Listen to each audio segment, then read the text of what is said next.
Vamos a comenzar nuestra plática de esta noche. Espero que todos los hermanos pongan el máximo de atención.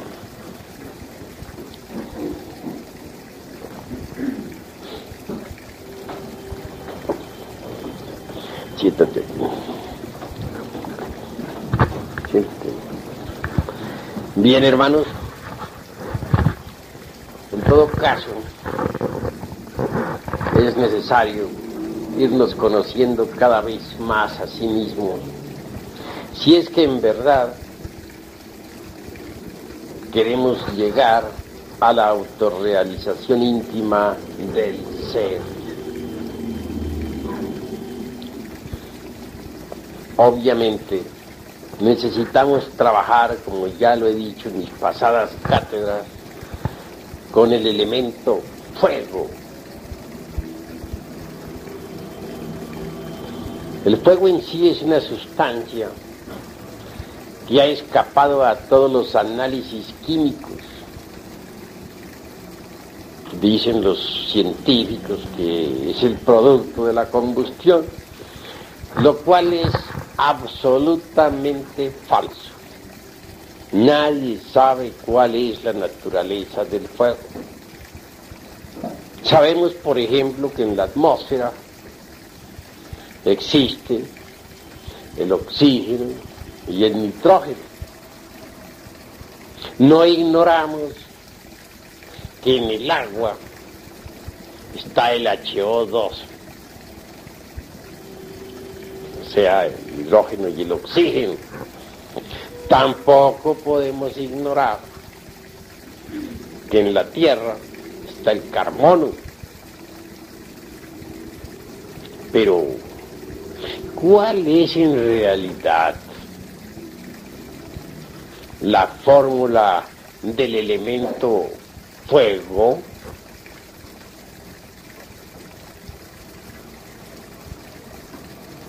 Cualquier hombre de ciencia nos hablaría del HO2, de los átomos de oxígeno y que uno de hidrógeno, que para formar agua. Pero hagamos el ensayo con el HO2.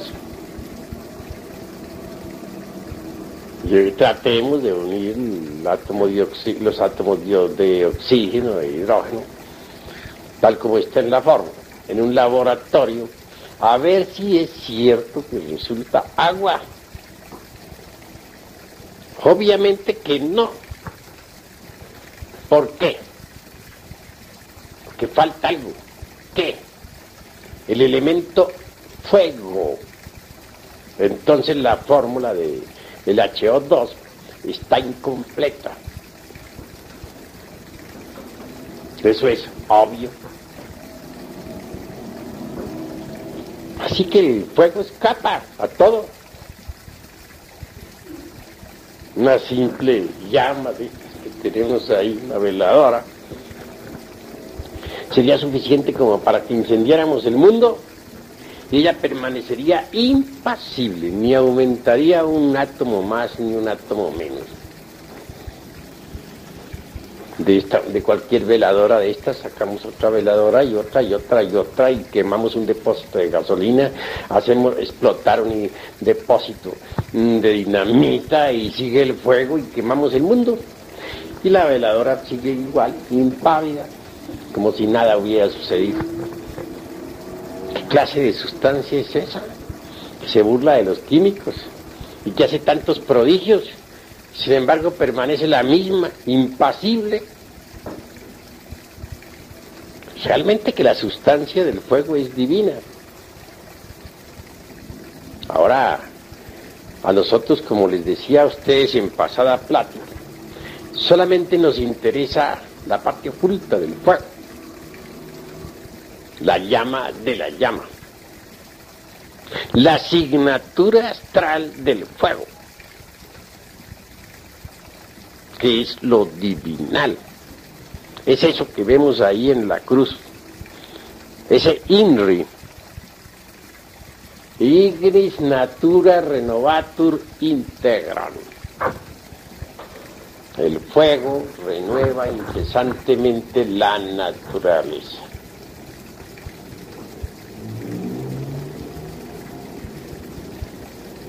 Así que la liberación del ser humano no es posible fuera del fuego. Solo trabajando con el fuego podríamos nosotros conseguir la liberación final. Los mundos, por ejemplo, no son sino granulaciones del Foab. Eso es obvio. La doctrina que nosotros enseñamos es la doctrina del fuego.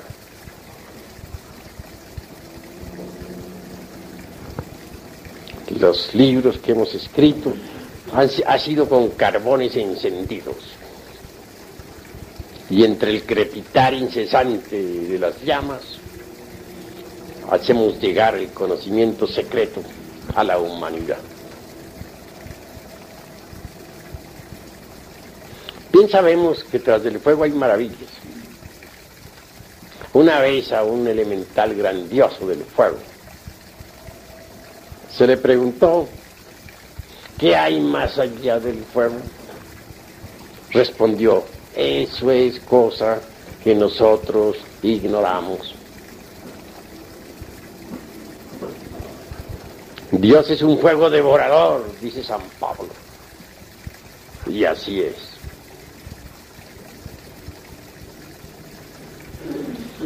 En pasadas pláticas dijimos que habían dos unos: el incognoscible a Elohim y el cognoscible Elohim. A Elohim es la seidad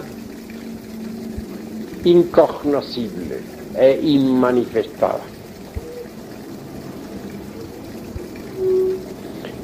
En cuanto a Elohim o Elohim, es el ejército de la palabra, el ejército de la voz. Es como la estrella solar, como el sol espiritual, sol sagrado absoluto, que sale de entre las entrañas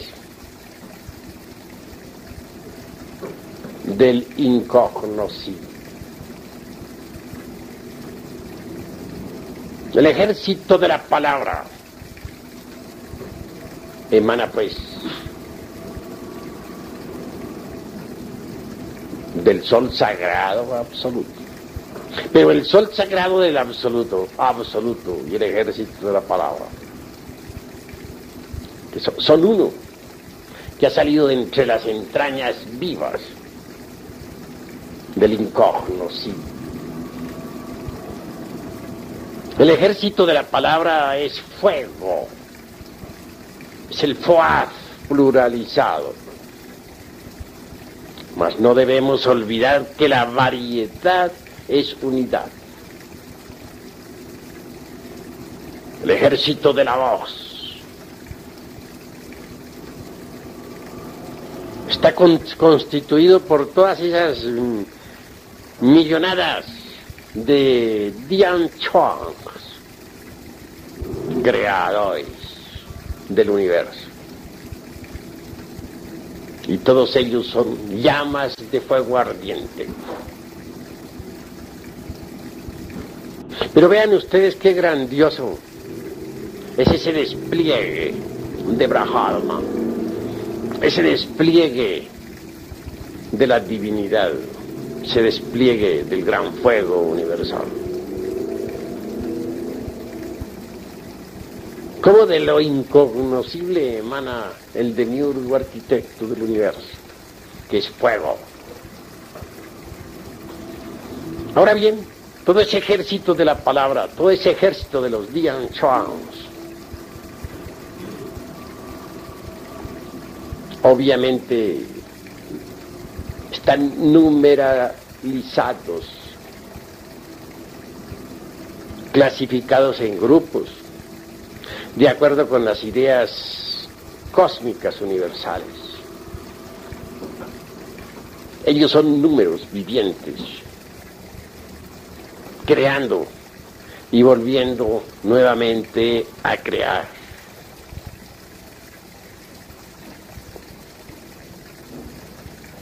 Conviene entender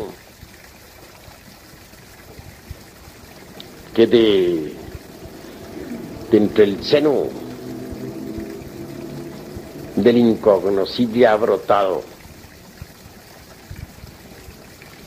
realmente Logos, el demiurgo, el sol estelar, espiritual, el ejército de la palabra.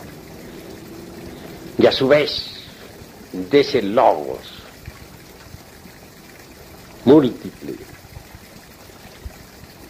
como una llama compuesta de muchas llamas,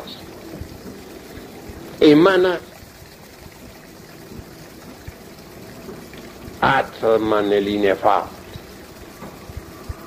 Atman es el íntimo en cada uno de nosotros.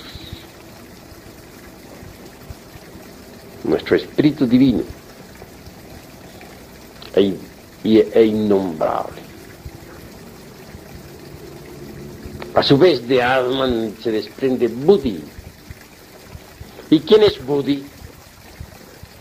Buddhi es la conciencia superlativa del ser. Buddhi es Eros, es Fuat, como mensajero de los dioses.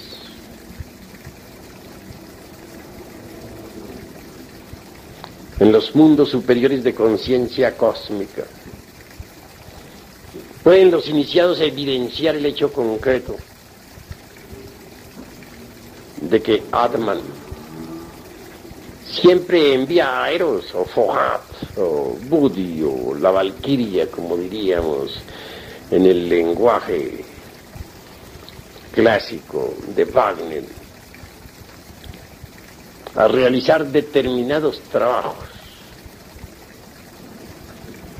De manera que Fohat, o Buddhi, es mensajero de Atman. Uno realmente se llena de éxtasis al comprender lo que es la realidad de Eros.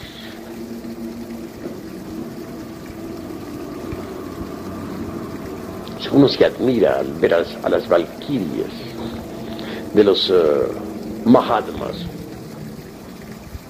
trabajando en los mundos superiores de conciencia cósmica, llevando mensajes en todos los rincones del universo. Inefables, damas de indescriptible belleza. Las valquirias trabajan en los templos. Las valquirias entregan mensajes. Las valquirias ayudan a los Mahatmas. Ellas son el Fohat, mensajero, el Eros, extraordinario, que palpita en cada uno de nosotros. ¿Qué sería de nosotros sin Eros? ¿Podríamos acaso realizar la gran obra del Padre?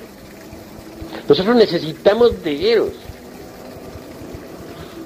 para poder desintegrar los agregados psíquicos inhumanos que en nuestro interior cargamos.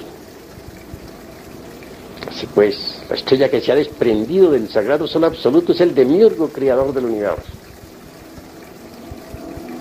Es la llama de la cual salen las 7 llamas santas. Esa llama es triple, pero de ella salen las 7 llamas. Es decir, de la llama triple sale el eterno Heptaparaparchino. Del 3 sale el 7. De la misma forma en que nosotros, con 3 velas ahí encendidas en el altar, podemos encender 7. Así también 3 formando una llama de 3 pábilos es el Logos. El Logos como santo afirmar, el Logos como santo negar, el Logos como santo conciliar. Pero de esa llama triple se desprende el eterno Heptaparaparchino, las 7 llamas. Atman, Buddhi. Y Atman Buddhi forman la mónada divina interior de cada uno de nosotros. Luego sigue el mana superior o alma humana, lo que de humano tenemos. Después viene esa mente que tenemos para pensar, que desgraciadamente está enfrascada entre los múltiples agregados psíquicos que constituyen el mí mismo, el sí mismo, el yo mismo, motivo por el cual decimos que no tenemos una sola mente, sino muchas mentes.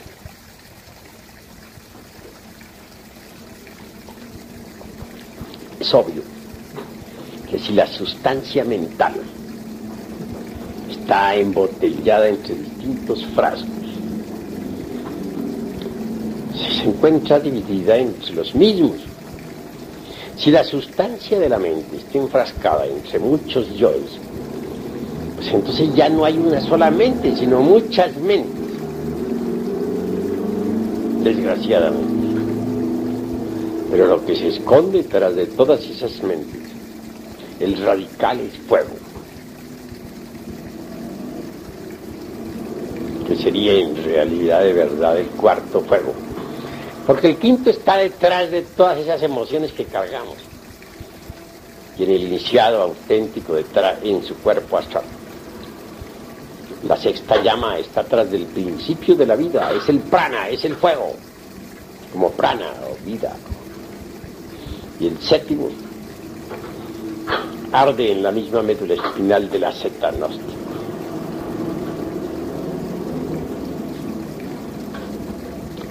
En realidad, de verdad, hablando desde un punto de vista de la anatomía oculta, diríamos que existen 7 serpientes, 2 grupos de A3 con la coronación sublime de la séptima lengua de fuego que nos une con el uno, con la ley, con el Padre.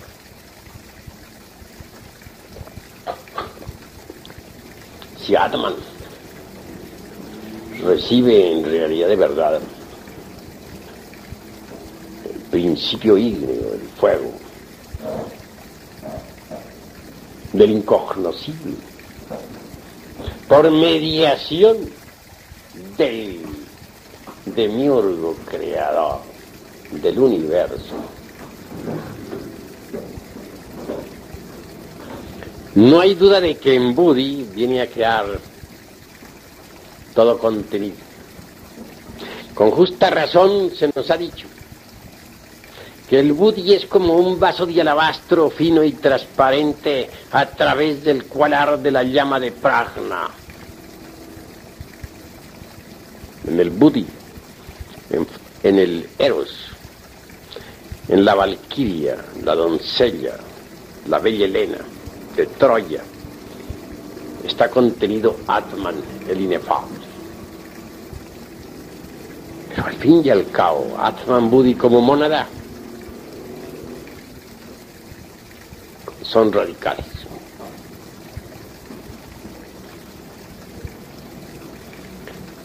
En una pasada cátedra dije que teníamos que trabajar con los 7 radicales.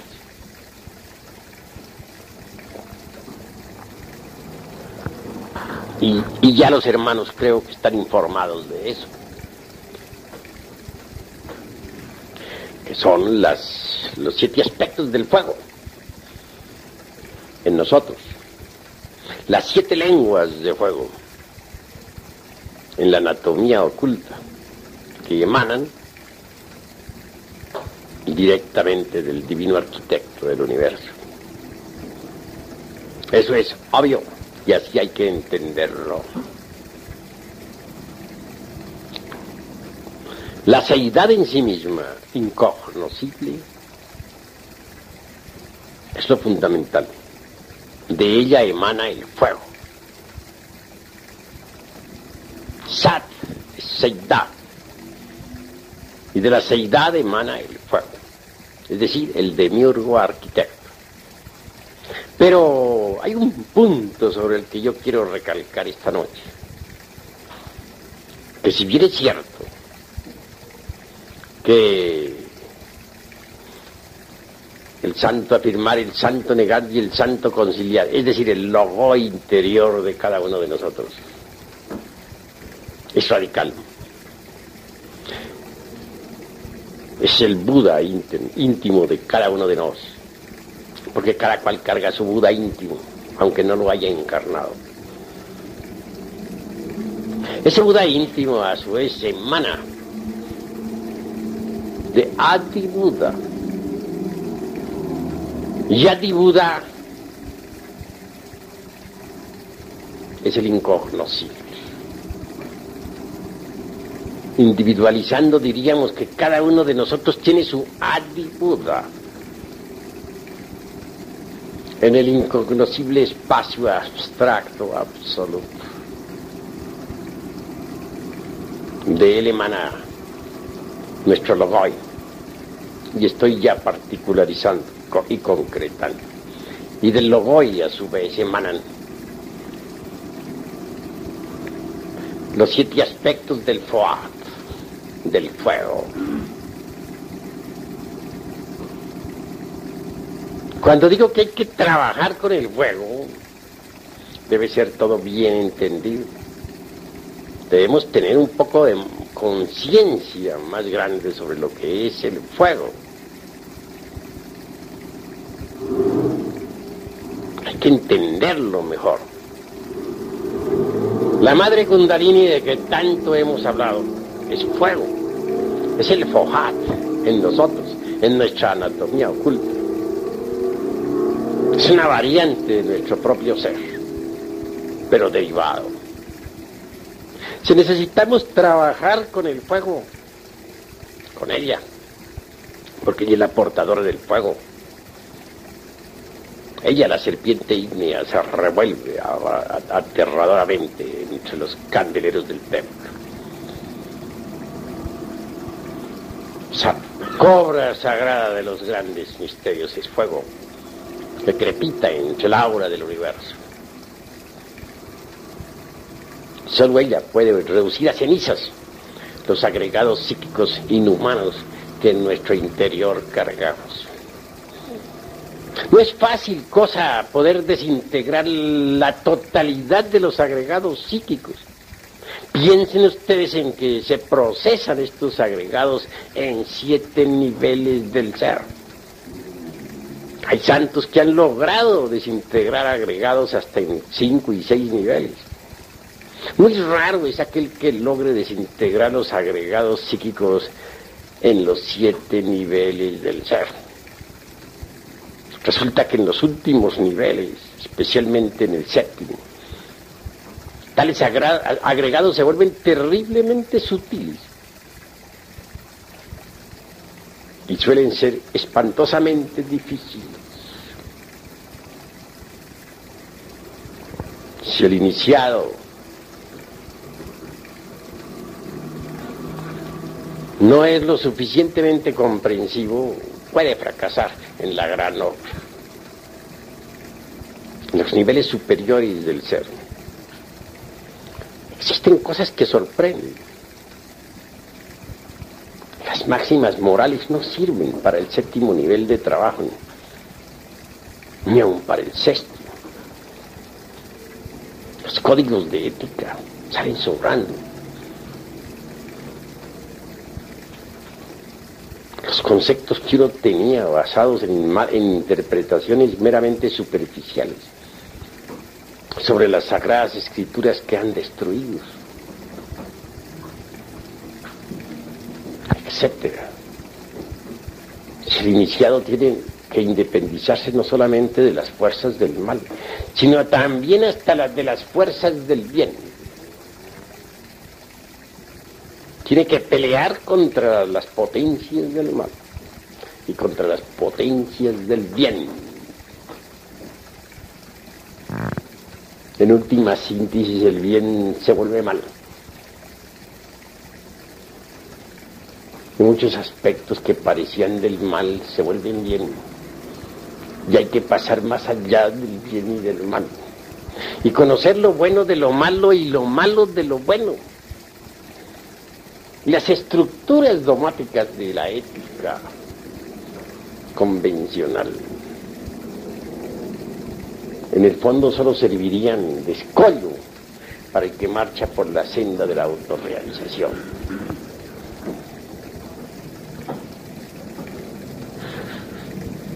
Esa es la cruda realidad de los hechos. Hay una tendencia de las gentes a interpretar todo a su modo, superficialmente. Y quien quiera trabajar ya en un séptimo nivel tiene que ser estrictamente comprensivo, pasar más allá de todo dogma y hacer un inventario de sí mismo para saber qué es lo que le sobra, qué es lo que le falta. Muchas veces una bella virtud puede servir de escollo al navegante. A veces hasta gemas muy preciosas de la espiritualidad sirven de obstáculo. Por eso es que es tan difícil poder desintegrar los agregados psíquicos en los 7 niveles del ser. Por eso.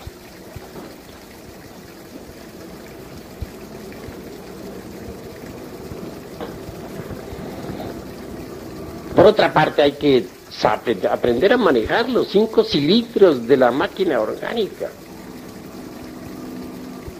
Que los agregados que tenemos están relacionados con los 5 cilindros de la máquina orgánica. ¿Cuáles son esos 5 cilindros? Centro intelectual, ¿dónde está? Ya sabemos que en el cerebro. Centro emocional, ¿dónde está? El corazón, plexo solar, sistema y centro del sistema nervioso gran simpático. Centro motor, ¿dónde está? Parte superior de la espina dorsal. Centro inferior instintivo, ¿dónde está? En la parte inferior de la espina dorsal. Y el centro sexual, en el sexo.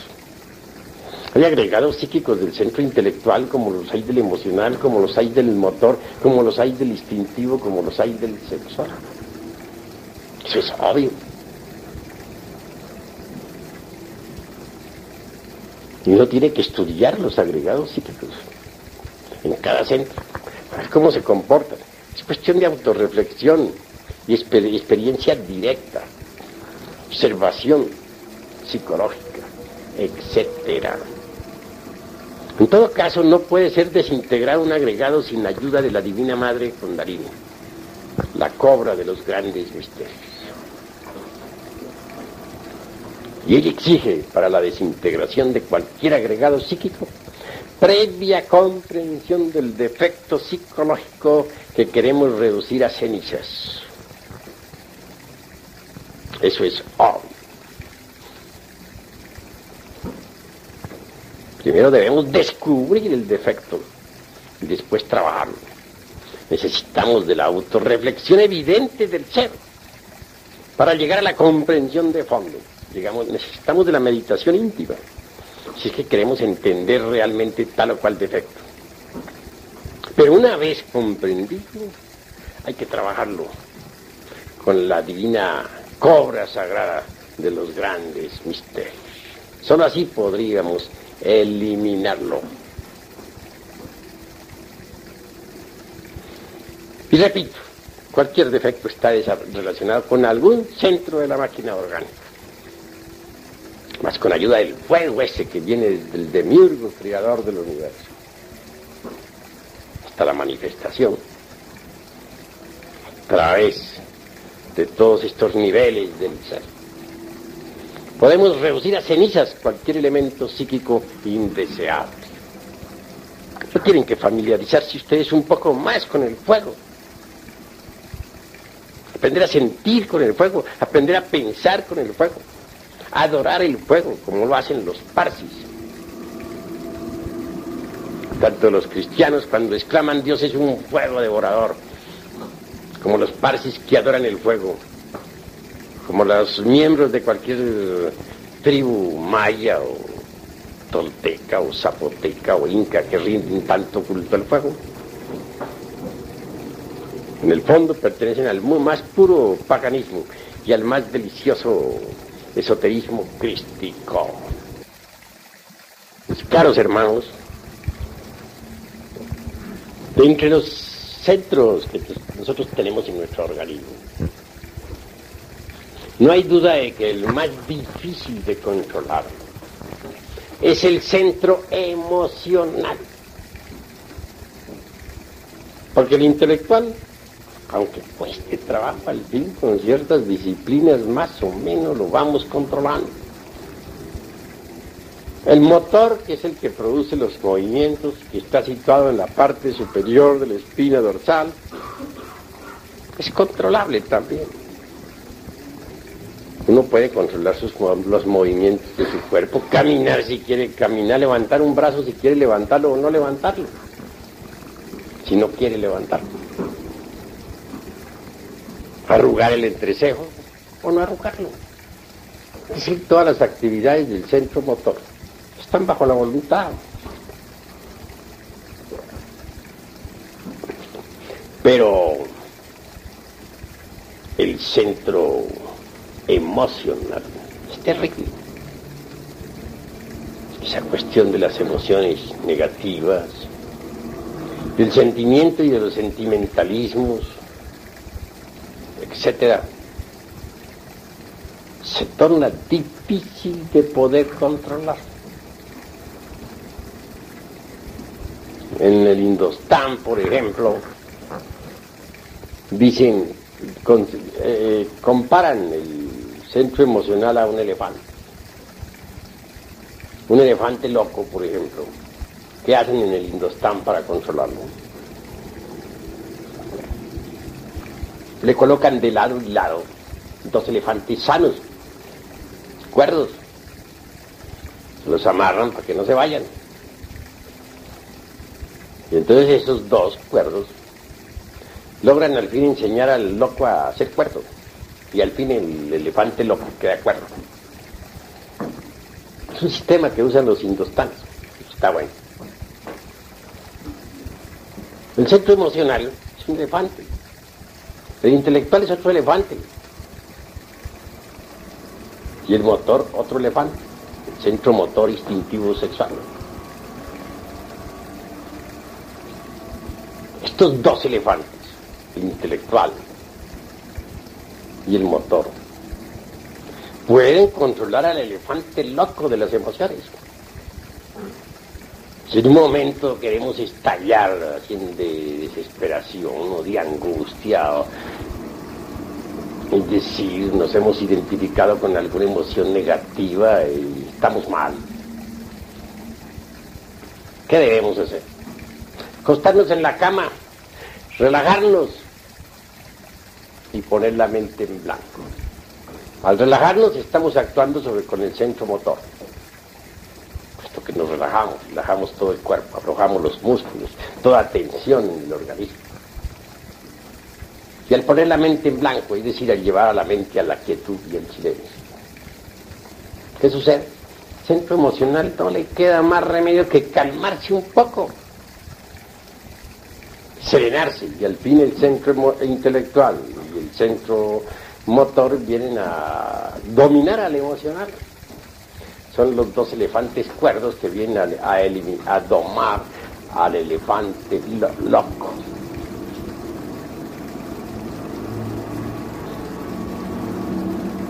También es posible controlar a las emociones inferiores mediante las emociones superiores. Hay mucho tipo de emociones inferiores, ustedes lo saben muy bien. Se muere un familiar, gritamos, lloramos, nos desesperamos. ¿Por qué? Porque no queremos cooperar con lo inevitable, y ese es lo peor de lo peor. Uno en la vida debe aprender a cooperar con lo inevitable. No nos conformamos porque se nos murió un ser querido, y gritamos llenos de angustia y no aceptamos. Y vemos el cuerpo entre el féretro ahí, sin embargo no nos parece que esté muerto. No lo creemos. No es posible para nosotros que ese ser haya muerto. Y entregamos a la angustia y a la desolación. Es terrible. ¿Cómo podríamos dominar ese estado? De dos modos. Lo uno, podríamos apelar al par de elefantes, el centro motor y el centro intelectual, relajar el cuerpo y poner la mente quieta y en silencio. Ese sería un sistema. Otro, podríamos nosotros apelar a una emoción distinta, una emoción superior. Tal vez nos haga mucho bien en esos momentos escuchar una sinfonía de Beethoven o la flauta encantada de Mozart. Sumergirnos llenos de emoción en profunda meditación, reflexionando sobre los misterios de la vida y de la muerte. Entonces, mediante una emoción superior, controlamos a las emociones inferiores y anulamos el dolor que nos da la muerte de un ser querido.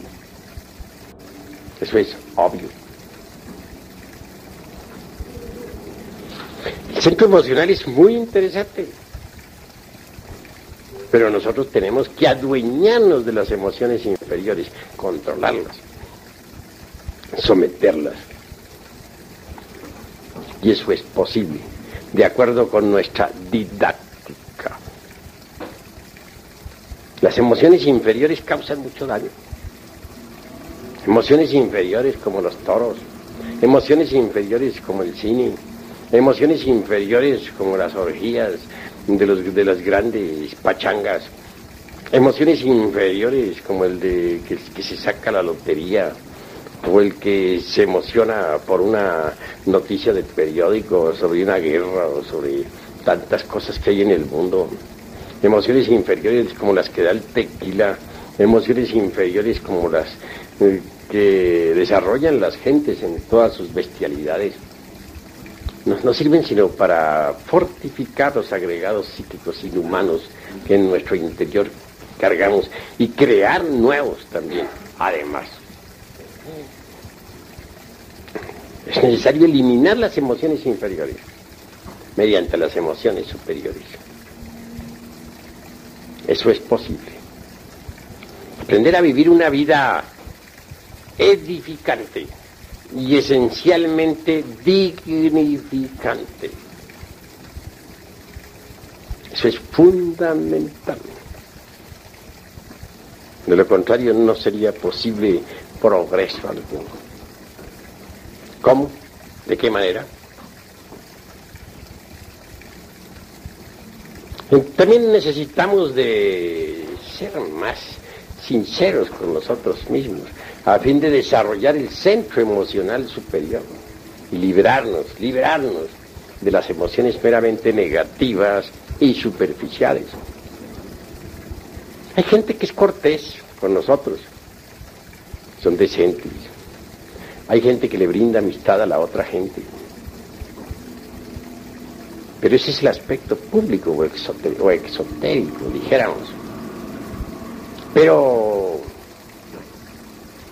eso no es todo.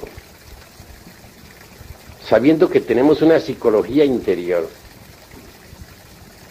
no basta solamente sabernos portar decentemente con otras gentes, no basta solamente la fragancia de la amistad desde el punto de vista externo.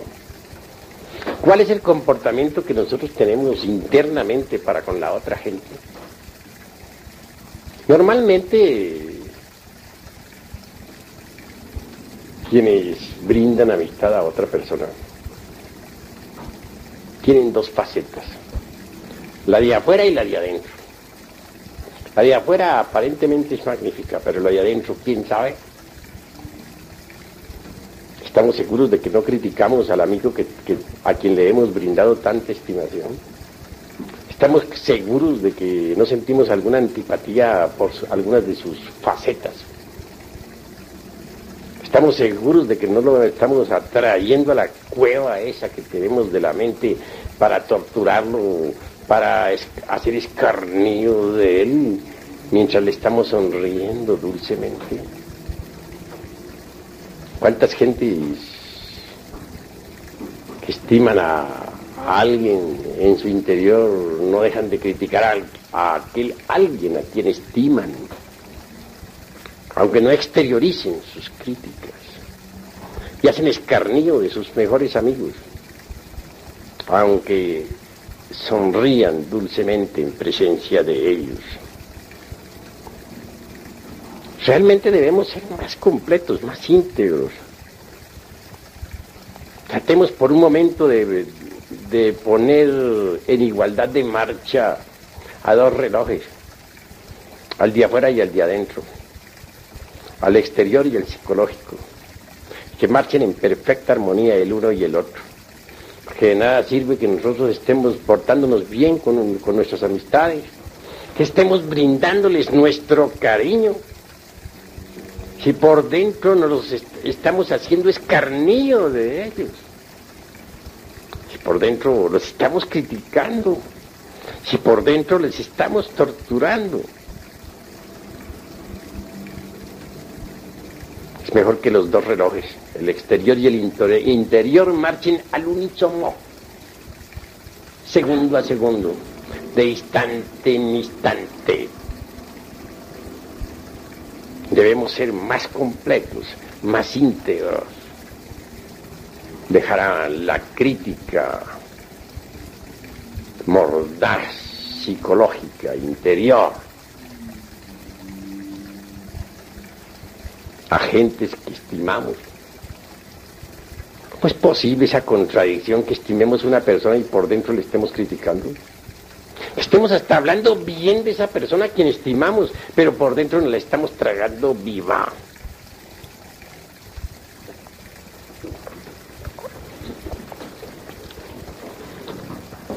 Ahora, ustedes deben saber muy bien que dentro de cada uno de nosotros vive mucha gente, todos los yoes. Cuando uno agarra un yo de esos y lo estudia con el sentido de la autoobservación psicológica, puede evidenciar que tiene los centros intelectual, el centro emocional, el centro motor instintivo sexual, es decir, que posee los tres cerebros. Cualquier yo tiene mente embotellada, tiene voluntad embotellada, es una persona completa. Y dentro de nosotros existen pues muchas personas, dentro de cada persona viven muchas personas, los agregados psíquicos.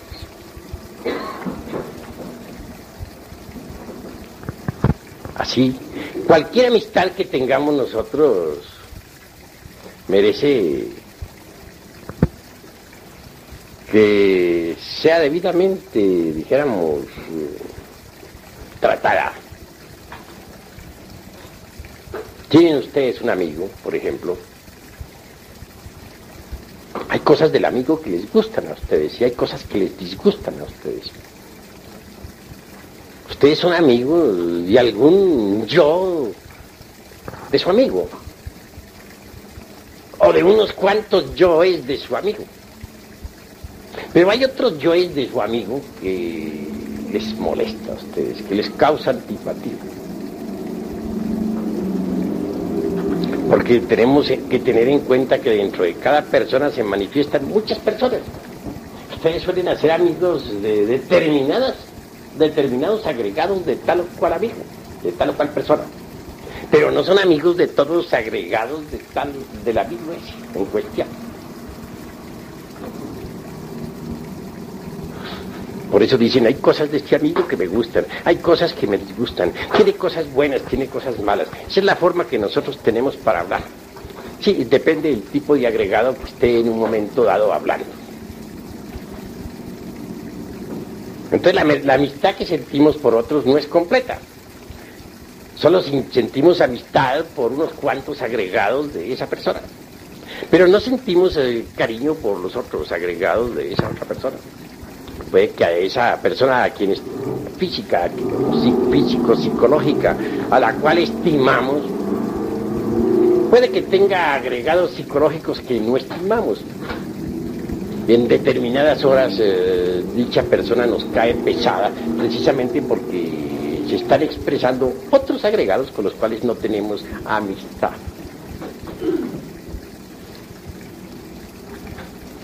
Esa es la cruda realidad de los sexos. Si tuviéramos un yo permanente, diríamos, soy amigo de fulano de tal, en forma total, completa. No le encontraríamos peros ni tachas de ninguna especie. Pero resulta que hay un yo permanente, sino muchos. Entonces, a cuál agregado de esos, o a cuál yo de esos, del sujeto XX es que nosotros estimamos? No será a todos. Por eso necesitamos ser comprensivos en esto de la interrelación. ¿Por qué pelean los amigos? Sencillamente porque de pronto interviene dentro de la personalidad un agregado que no es amigo del amigo. Entonces viene la discordia. Pero si luego ese agregado se retira e interviene otro que sí es amigo del amigo, hacen las paces. ¿Qué fatuas son entonces las amistades? No son completas. Y no son completas porque no son comprensivas. No entienden esto de la pluralidad del yo.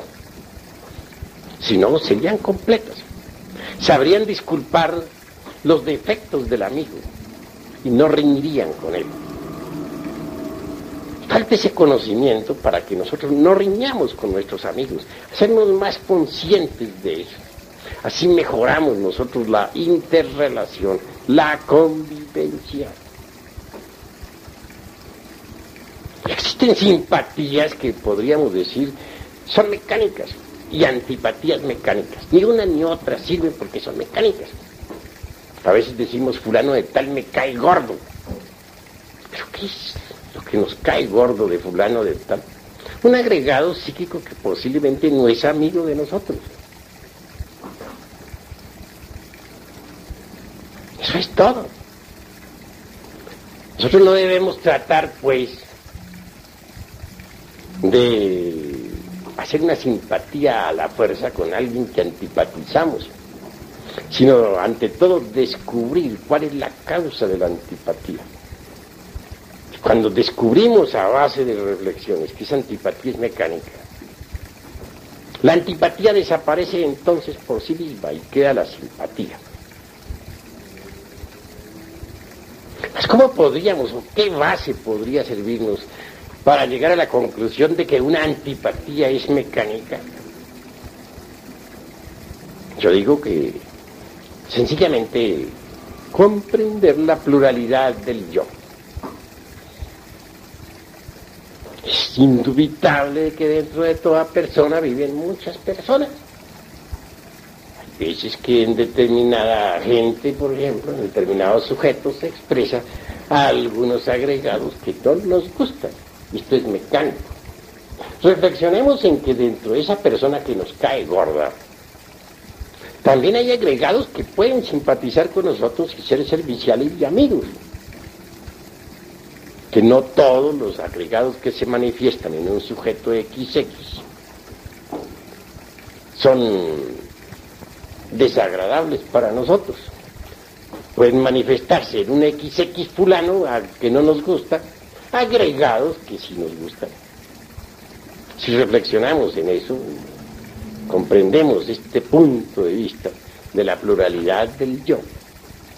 Desaparece la mecanicidad, la mecánica antipatía, que es tan perjudicial porque desarrolla cada vez más y más los elementos psíquicos inhumanos que están relacionados con el centro emocional negativo.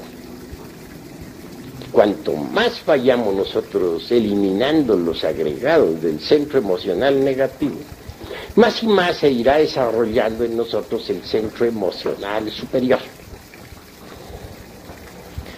Pero digo que el centro emocional superior es grandioso, es más poderoso que el intelecto. Con el centro emocional superior podemos nosotros comprender la naturaleza del fuego. Los libros sagrados están escritos con carbones encendidos, es decir, con fuego. El lenguaje de la Biblia, por ejemplo, es parabólico. Es el lenguaje del centro emocional superior. Las experiencias místicas e incorpóreas obviamente son parabólicas y solamente se pueden entender con el centro emocional superior. Los misterios de la vida y de la muerte son perfectamente cognoscibles mediante el centro emocional superior. Eso es obvio. Les he dicho a ustedes que la mónada de nosotros es lo más importante. Que cuanto más vayamos eliminando los elementos psíquicos inferiores, más y más iremos recibiendo las radiaciones de la mónada. Esta mónada es Atman Buddhi. Atman es el inefable. Él recibe la fuerza que viene del demiurgo creador. El demiurgo a su vez la recibe de Adi Buddha, la seidad incognoscible. Atman, como desdoblamiento del divino arquitecto del universo, es inefable. Es lo que se llamaría el Paramatman o el Chivatadva.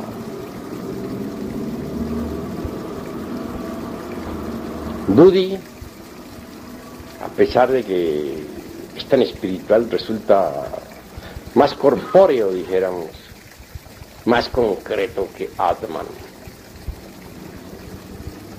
Buddhi, Eros, como principio ígneo.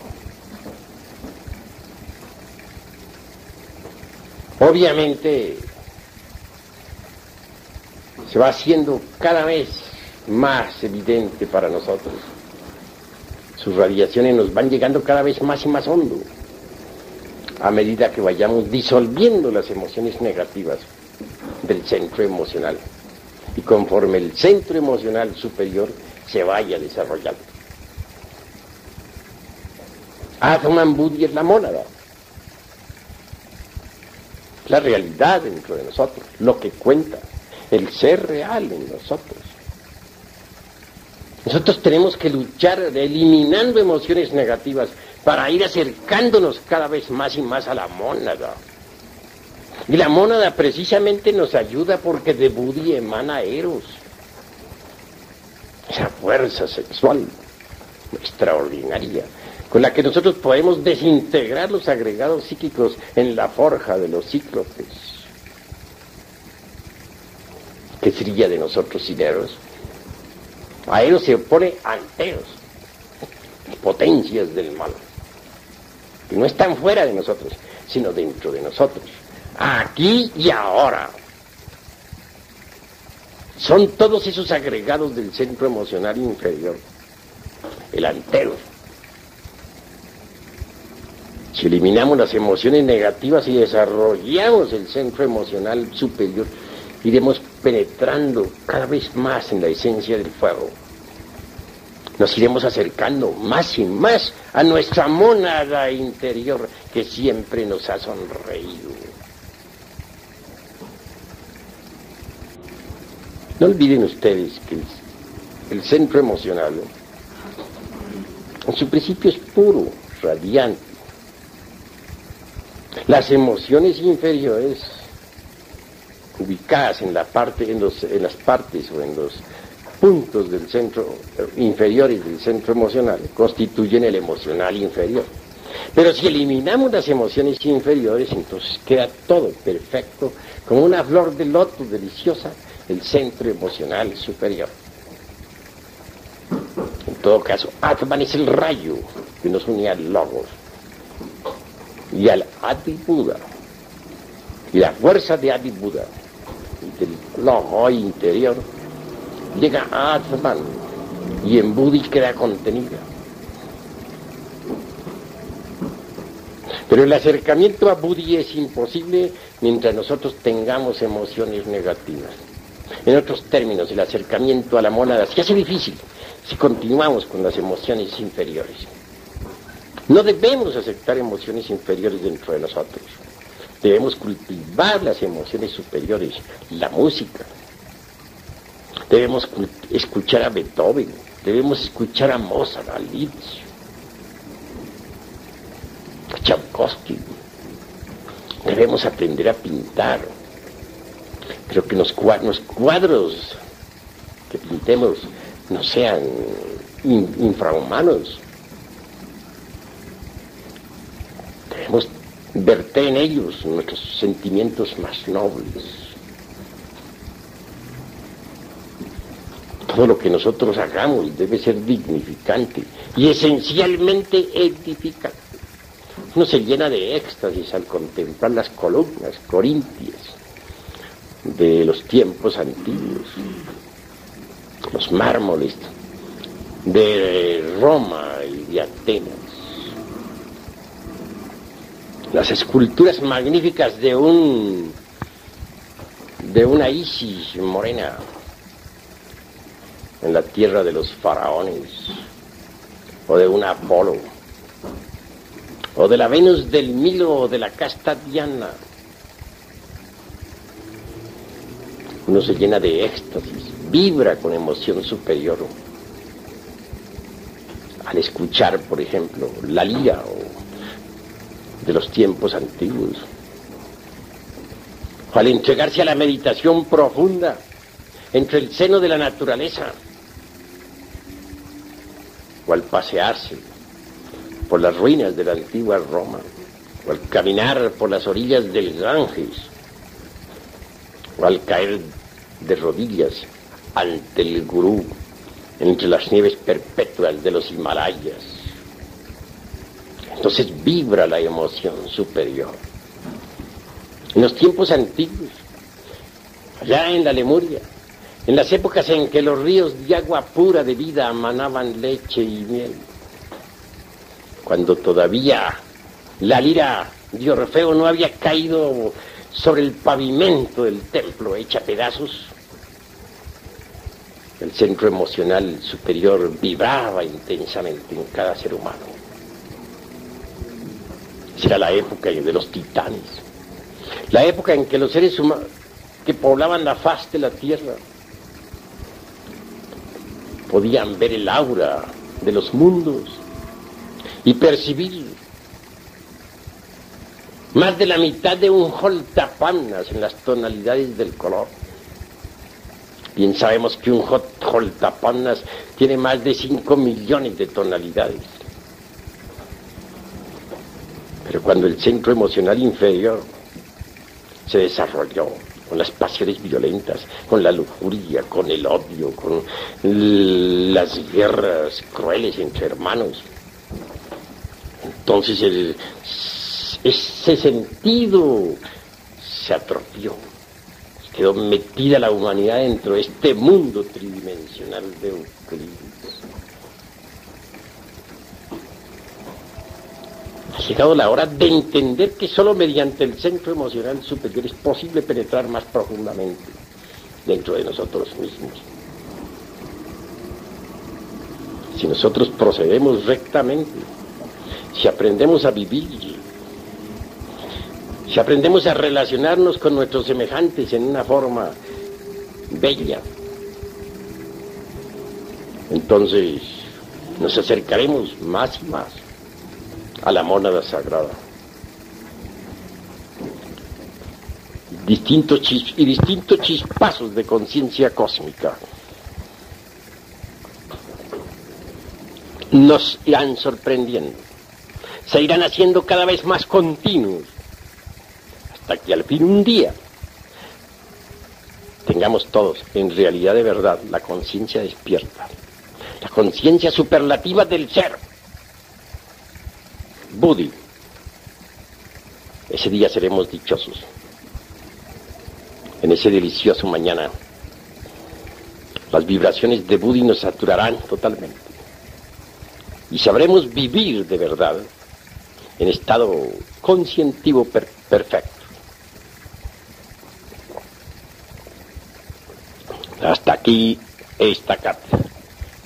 Ahora doy plena libertad para que los aquí presentes interroguen, hagan preguntas sobre el tema, pero sin salirse del tema.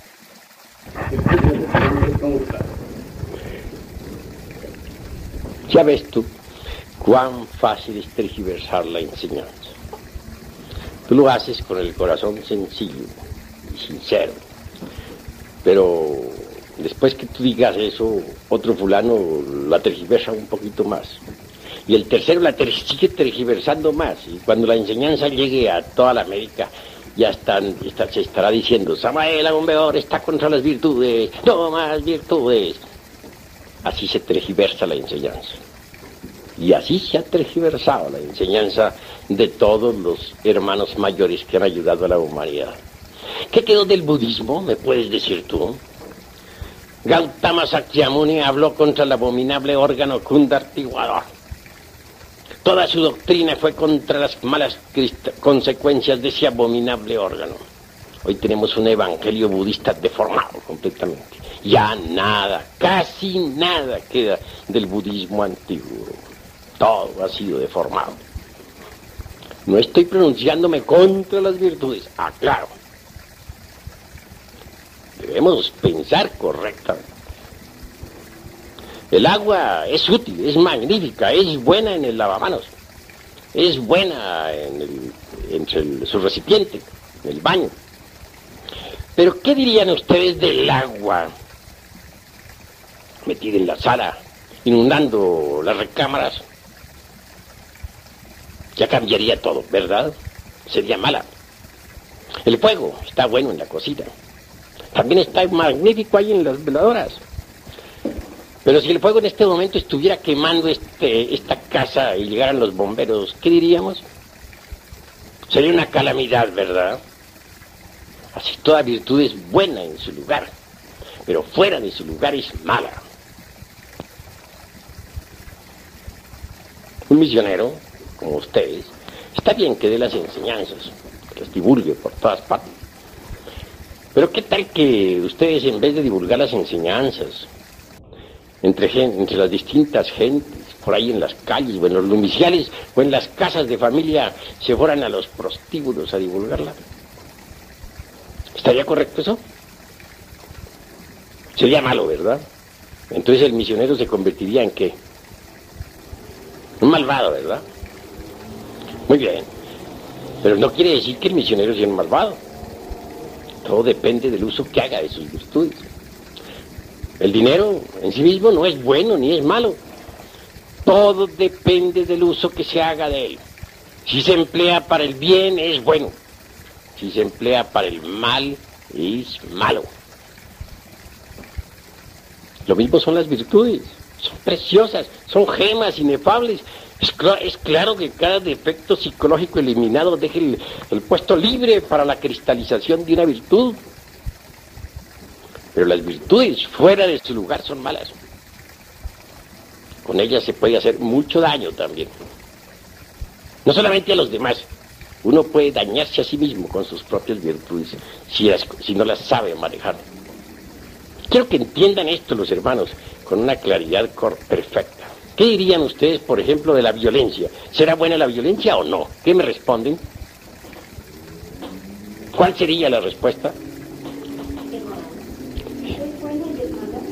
Está más lógico esa respuesta que da.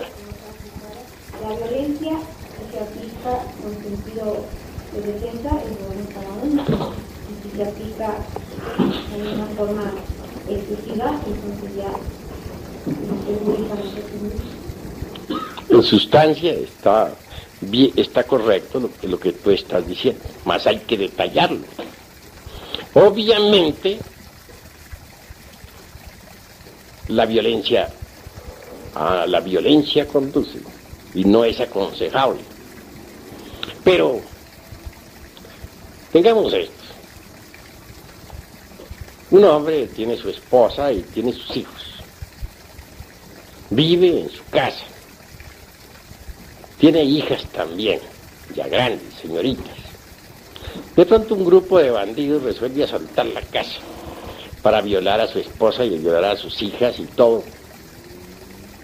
incendiar la casa y robar. Pero allí hay un hombre, el marido. Él siente cuando los bandidos penetran en la casa, es consciente de eso. Pero en vez de empuñar un arma para la defensa de su hogar, bendice a los bandidos, porque está en el camino, está en la senda. Que Dios os bendiga, hermanos de mi alma. No cometáis ese crimen tan horrible de violar a mi mujer mientras se la están violando, de violar a mis hijas mientras se las están violando, de robar mis dineros mientras están atrapando los últimos, de incendiar mi casa mientras ya le están metiendo fuego. No hagáis eso, hermanitos, porque tendréis mucho karma por pagar. Sin embargo, yo estoy dispuesto a bendecirlos a todos ustedes. Bueno, cometen, supongamos que salga vivo de esa contienda porque los bandidos se compadezcan de él. Bueno, ¿cómo quedaría ese hombre ante las autoridades y ante la divinidad?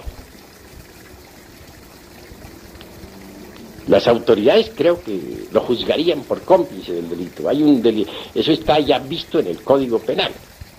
Ese hombre merece la cárcel, ¿verdad? Por cobarde y porque se ha convertido en cómplice del delito. Es obvio, merece la cárcel. Se ha convertido en cómplice, es un cobarde. Entonces, ¿cuál es el deber de ese hombre ahí? Está en la senda, es iniciado, quiere ser Mahatma y no sé qué más. ¿Cuál es su deber? Pues morir en el campo de batalla, defender su familia como de lugar, morir peleando, pero morir, si le tocó morir, morir, cumpliendo con su deber de hombre. Ese es su deber. ¿O qué diríamos, por ejemplo, de un militar? Y aquí tenemos a nuestro hermano teniente coronel Moisés Rodríguez Tapias. ¿Qué diríamos, por ejemplo, qué diría nuestro hermano que es militar? Que de pronto la patria está amenazada, vienen los gringos a invadirnos, a saquear, violar, incendiar, robar, y el ejército dice, no, ya no peleamos más, Dios bendiga a todos estos invasores, si queman, allá será su karma, que Dios los bendiga, nosotros no peleamos, se cruzan de brazos a dar bendiciones y a orar por los bandiditos que están atacando. ¿Qué se diría de un ejército así? ¿Cómo? Alta traición. Eso es obvio. Alta traición. Condenable no solamente por los jueces de la tierra, sino por la divinidad. ¿Cuál es entonces el deber del ejército en ese momento? Defender. Hay que usar las armas. De manera que las armas en sí mismas no son ni buenas ni malas, todo depende del uso que se haga de ellas. Bueno, si se emplean para el bien son buenas, pero si se emplean para el mal son malas. Todo depende. Así pues, esto de las virtudes es algo que hay que reflexionar muchísimo, porque con las virtudes también no solamente se puede dañar a otros, sino dañarse a sí mismo. A ver, va a preguntar algo el hermano. Yo no he entendido en el Ramayana por qué Krishna incita a Arjuna a que pelee contra sus parientes. No he sabido interpretar eso. Que dice que no importa que los maten, ¿no? Que al cabo la narcisista, eso no lo entiendo. Bueno, que viva Krishna y con sus ánimos que le da Arjuna y que vive esa pelea contra los parientes, maravilloso. Yo mismo estoy de acuerdo, vamos a pelear contra todos los parientes, desenvainemos la espada y vamos contra todos. ¿Sabes tú cuáles son esos parientes? Pues son todos los agregados psíquicos que en nuestro interior cargamos. Contra ellos hay que pelear y muy duro aunque nos duela. Son nuestros parientes, pero hay que darle chicharrón y ni modo. A ver, hable pues. ¿Qué interpretación se le puede dar? ¿Cómo? ¿Qué interpretación podemos dar a la pregunta evangélica de que se dan una mejilla con la otra? Eso sí, yo les aseguro que si alguien viene y me suena, pero yo le pongo la otra para que me suene más duro. No hay problema. Pero si tengo un grupo de niños aquí juntos, o si estoy de guardián aquí del templo, estoy ocupando, por ejemplo, el puesto del hermano y en ese momento llegan un grupo de bandidos a darle chicharrón a ustedes, yo ahí me la juego. Para eso está la espada y si me salen adelante, bueno, yo muero en el campo de batalla. ¿Cuál es el deber de un guardián del templo? Dime a ver. Respuesta. Aún con la vida de las personas que están guardiadas. Correcto. Tú en este momento eres guardián del templo. Si en este momento alguien viene a atacarnos, vienen las multitudes, viene el vandalaje a atacar a estos hermanos, tú tienes que perder tu vida ahí si hay necesidad. Porque ese es el guardián del templo. De manera que entonces, una cosa es una cosa y otra cosa es otra cosa. Una cosa es que nosotros bendigamos a nuestros enemigos, que devolvamos bien por mal, que pongamos la mejilla derecha para que nos suenen más duro. Y otra cosa es cumplir con nuestro deber cuando llega la hora de cumplir, de defender, saber defender a los que están a nuestro cargo. ¿Entendido? ¿Hay otra pregunta? Sí, hermano. Hablando de las virtudes, se puede considerar que en muchos casos una virtud puede crear dependencia psicológica. Pues la virtud, cuando no se sabe usar, puede crear dependencias psicológicas, puede convertirlo a uno en tirano, puede hacerle a uno dar un paso en falso, etc. Por ejemplo, ¿cuántos jueces que tuvieron la virtud del cumplimiento de su deber en épocas de la Revolución Francesa enviaron a los inocentes al cadalso? Hubo verdugos que su deber era decapitar a muchos en la guillotina y cumplieron con ese deber que ellos tenían, con la virtud del deber, y los decapitaron. Hicieron caer en la cuchilla sobre sus pescuezos. ¿Está eso correcto? De manera que entonces, ¿qué? Hay que aprender a manejar las virtudes. No es que sean subestimables, son gemas preciosas, afloran en nosotros conforme los agregados psíquicos van siendo eliminados. Pero cada cosa en su lugar. Ya dijimos que el fuego está bueno en la cocina, pero no en la sala. Y que el agua está bien en el lavamanos, pero no está bien que invada las recámaras. Una cosa es buena, una virtud es buena en su lugar, mala fuera del lugar. Eso es todo. Hay que ser más equilibrados, más reflexivos, más maduros. Eso es obvio. Por ejemplo, la antipatía mecánica. Es absurda, pero de nada sirve que luchemos contra la antipatía mecánica, de nada sirve, por ejemplo, que digamos, esta persona me cae gorda, pero como estoy en la gnosis, voy a ver cómo me amo amigo de esa persona, y forzarse, y sonreírle artificiosamente, y resulta que esa sonrisa resulta más que sonrisa, una mueca trágica. No, lo que hay es que hacerle la disección a esa antipatía mecánica, a ver por qué nos cae gorda esa persona. Esto requiere mucha autorreflexión, mucha autoobservación psicológica, mucha meditación, y al fin venimos a descubrir la causa. Una vez que hayamos descubierto esa causa, la desintegramos con ayuda de la Divina Madre Kundalini, con ayuda del fuego sagrado. Y entonces aflora en nosotros la virtud de la simpatía hacia esa persona. Una virtud, simpatía hacia esa persona que antes nos caía gorda. Hay que hacerse pues conscientes de todo, vivir una vida consciente, una vida más madura, menos mecánica. A ver, hermano. Maestro, la virtud se puede ¿Aprender? Pues hombre, jamás. Esas son gemas preciosas o flores del alma que nacen en nosotros cuando hemos eliminado tales o cuales defectos psicológicos. Tengamos, por ejemplo, que eliminamos nosotros la ira, surge en nosotros la dulzura. Que eliminamos la lujuria, en su reemplazo sí surge la virtud de la castidad. Que eliminamos el odio, en su reemplazo surge la virtud del amor. Y conforme vayamos eliminando estos defectos psicológicos, las virtudes van surgiendo en su lugar. Por eso decimos que necesitamos cristalizar alma en nosotros. Y el alma es puro fuego universal. Es fuego. Ese fuego divino, ese fuego inefable debe ir cristalizando poco a poco en nosotros. Pero no podríamos hacer cristalizar el alma en nosotros si no eliminamos los defectos de tipo psicológico. A medida que vayamos eliminando cada agregado psíquico, en su reemplazo irá cristalizando ya una virtud, ya un poder, ¿no? Ya una ley, etcétera. Eso se llama cristalizar alma. Y al fin, cuando todos los agregados psíquicos estén eliminados, solo quedará en nosotros el alma. Hasta el mismo cuerpo se volverá alma. ¿Qué es el cuerpo de un mutante? Es un cuerpo ya convertido en alma. Pero para cristalizar el alma en nosotros, que es puro fuego vivo,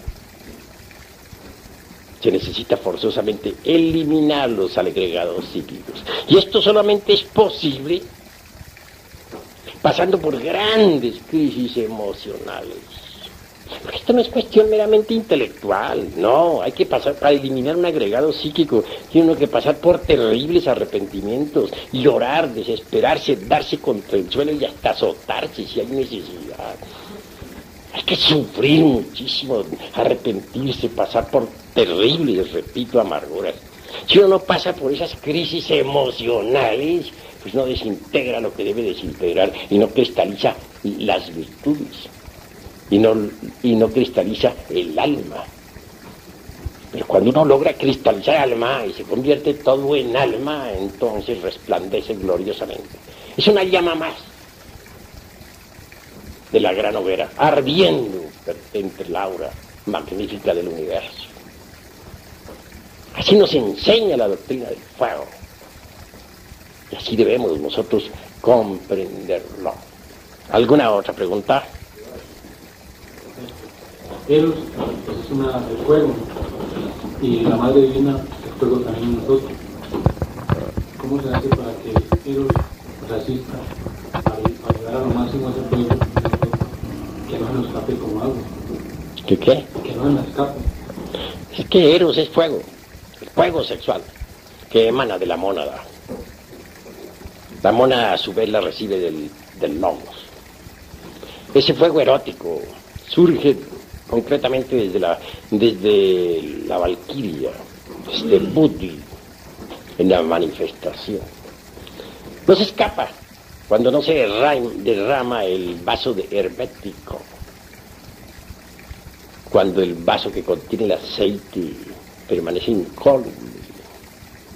Pero si se derrama el vaso de Hermes, ese fuego erótico se escapa, se pierde, y entonces ¿con qué vamos a trabajar? Nosotros necesitamos del poder de la mónada, si es que queremos lograr eliminar los agregados psíquicos. Así se debe entender, así se debe comprender. ¿Hay algo más que preguntar? Sí. ¿Hasta dónde ese fuego se debe quitar? ¿Se debe qué? ¿O hasta dónde se debe trabajar con ese fuego? ¿Debe ser de forma también técnica? ¿O se puede llegar hasta quitarse ese fuego? El fuego se manifiesta o se debe usar, para ser más claro, durante todo el trabajo esotérico de forma perfecta, rítmica, porque hay tiempos de plus y hay tiempos de minus, hay tiempos de mahambantaras particulares y tiempos de mahapralayas particulares, tiempos de actividad y tiempos de reposo. A cada época de actividad debe sucederse una pausa magnética creadora.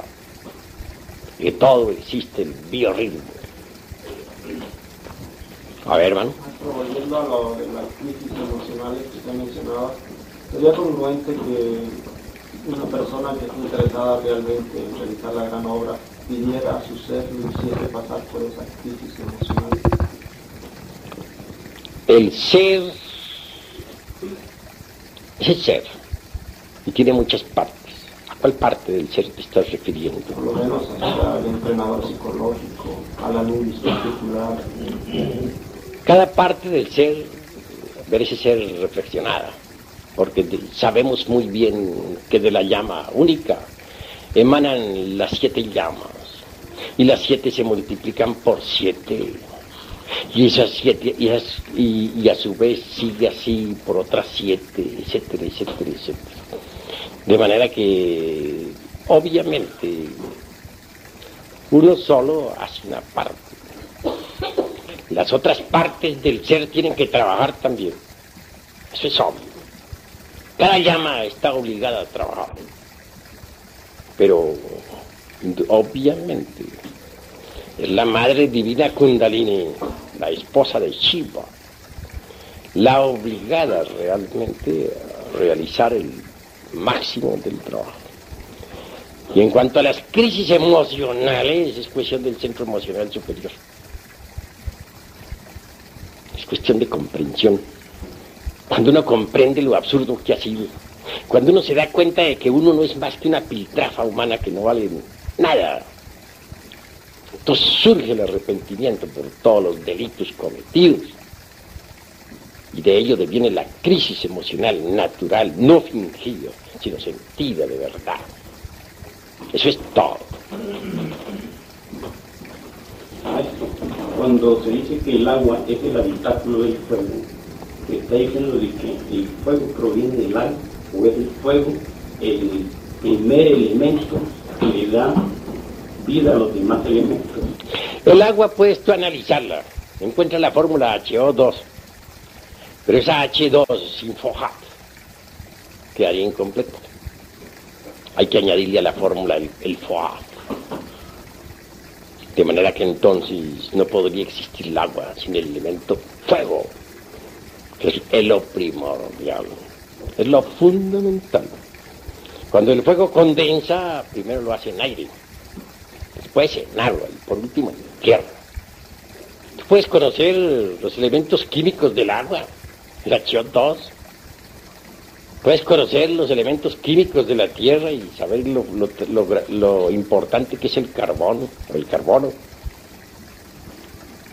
Puedes conocer los elementos químicos del aire y saber lo que es el nitrógeno y el oxígeno. Pero ¿cuáles son los elementos químicos del fuego? ¿Quién ha analizado esa sustancia? ¿Cuál es su fórmula? Hasta ahora es desconocida. ¿Por qué? Porque es la expresión viva de la seidad, es la reflexión del logos en el universo.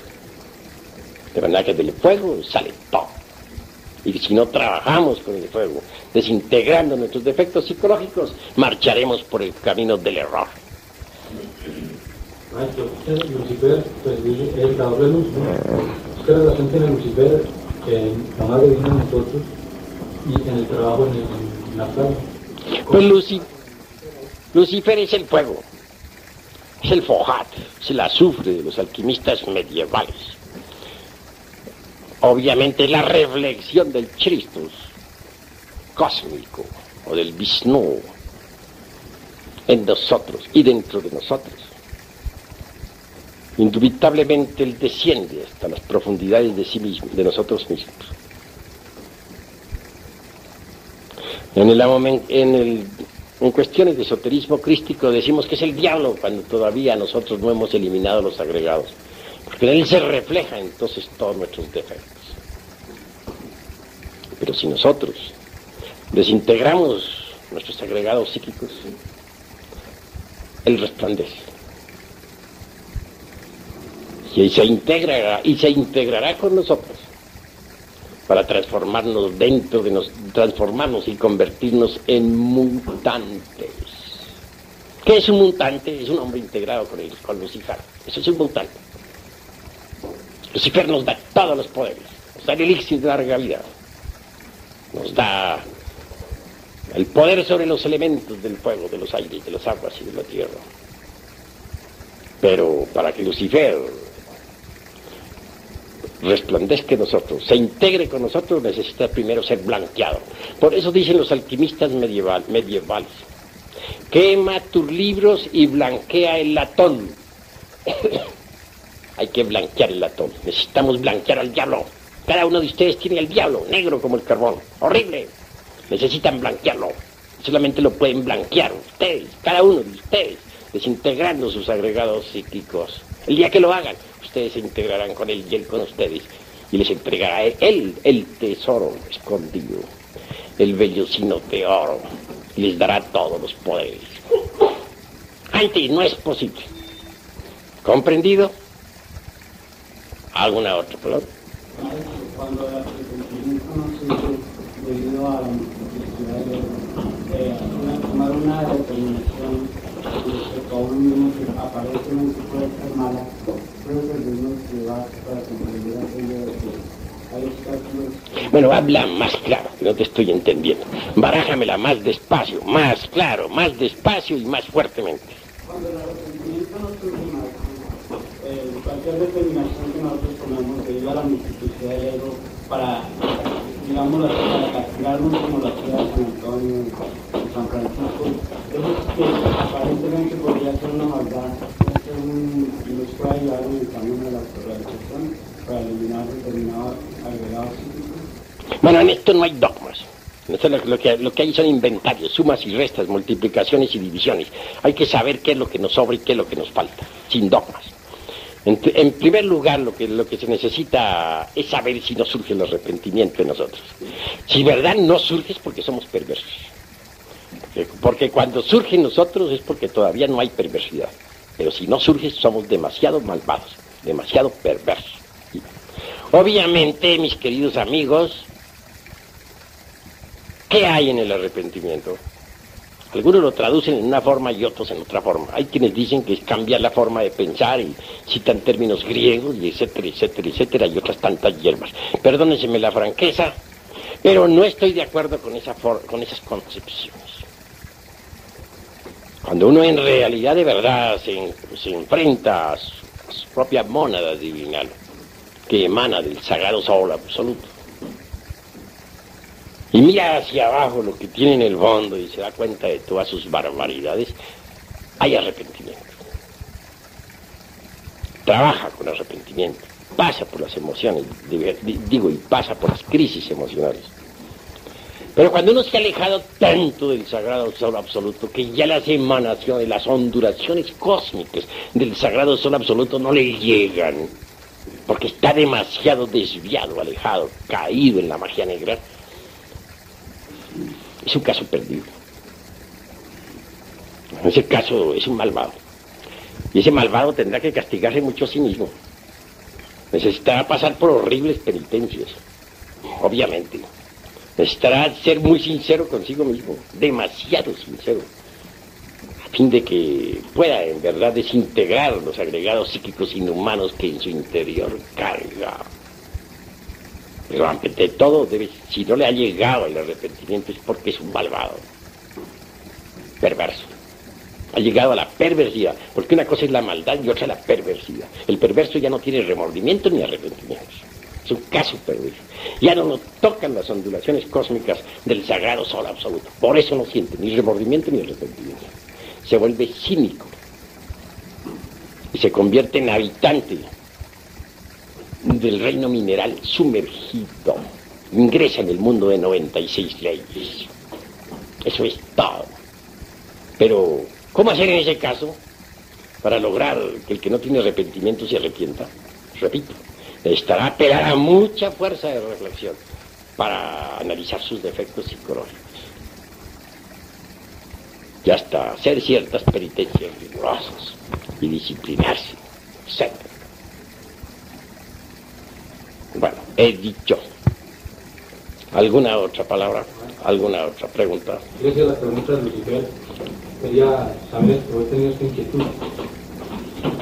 Uno encuentra que algunos dicen que en promedio tenemos un 3% de conciencia libre, en promedio. Eso podría decirse que hay una parte de nuestro Lucifer que no está negro.